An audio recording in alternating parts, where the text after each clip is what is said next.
Oi pessoal, professor Paulo de Química. Eu vou falar um pouquinho sobre o fechamento do nosso bimestre, o segundo bimestre. Basicamente, a gente viu algumas coisas importantes na área da química, tá?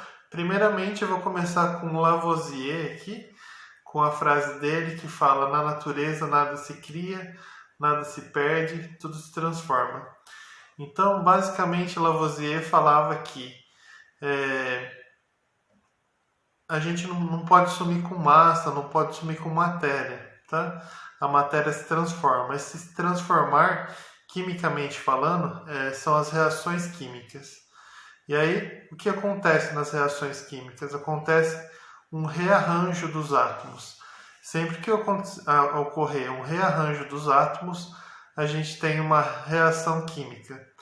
Uma transformação física não tem rearranjo de átomos. As moléculas são as mesmas nos reagentes e as mesmas nos produtos, tá?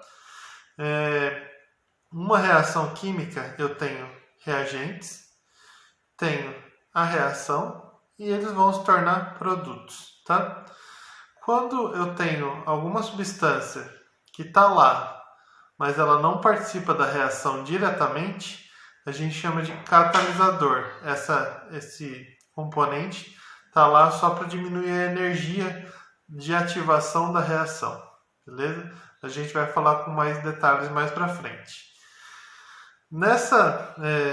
Nesses aprendizados desse bimestre, a gente tem que as leis de Lavoisier, onde a massa dos reagentes tem que ser igual à massa dos produtos, isso é importante vocês saberem.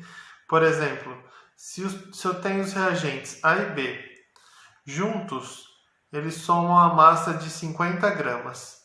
E eu tenho os produtos C e D. Então, A e B reagiram e formaram C e D.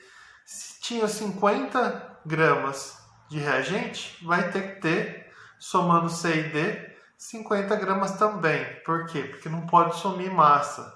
A massa tem que estar lá no sistema fechado, tá? Às vezes, quando some massa, some entre aspas, é porque o sistema é aberto. Às vezes tem formação de gás, o gás vai embora e o gás tem uma massa, tá bom? Outra coisa importante que a gente viu também foi a lei de Proust, tá? Lei das proporções constantes. Ou seja, até eu passei uma receita de bolo lá, só para ser mais lúdico, mas queria dizer o quê?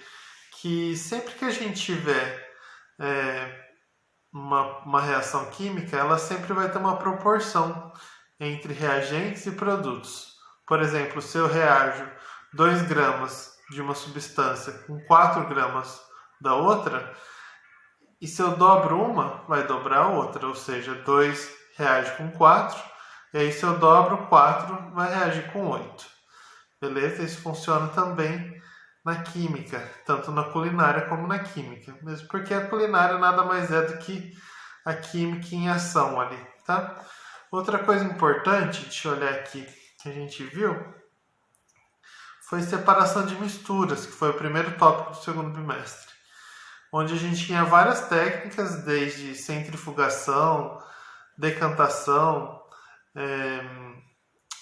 destilação fracionada, magnetização. Então são várias técnicas importantes que vocês precisam saber para separar misturas. Então as misturas, elas são heterogêneas, tá? Eu posso ter uma mistura homogênea, uma fase só, mas pode ter mais componentes. Por exemplo, se eu dissolver sal em água, uma colherinha de sal na água, ela vai formar uma solução homogênea. Ou seja, vai ter uma fase só. Eu não consigo ver o sal lá, ele está totalmente dissolvido. Mas é uma fase e são 2 componentes aí, 2 substâncias. Mas se eu coloco muito sal, o sal vai ficar depositado no fundo, aí vai ser uma mistura heterogênea, tá? 2 componentes, sal e água, 2 fases. Por exemplo, se eu coloco água e óleo, eu tenho 2 componentes, 2 fases, porque a água e o óleo não se misturam, tá? Eles são imiscíveis, a gente chama. Belezinha, pessoal? A aula de hoje era mais fazer uma retomada de tudo. Por quê? Porque a gente está finalizando o segundo bimestre, semana que vem.